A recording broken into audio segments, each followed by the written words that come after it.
In today's tutorial, I'm going to show you how to turn on and enable cookies on your Safari web browser, which may be required for certain websites to function properly.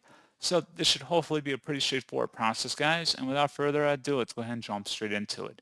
So all I have to do is open up Safari and then select the Safari button up in the menu bar. Go down and select Settings. On the right side, up at the top right, select the Advanced tab.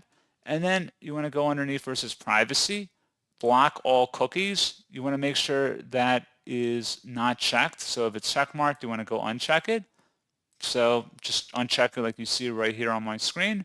And that is all you have to do, and then the cookies will be enabled. So pretty straightforward process, and as always, thank you for watching. I do hope I was able to help you out, and I do look forward to catching you all in the next tutorial. Goodbye.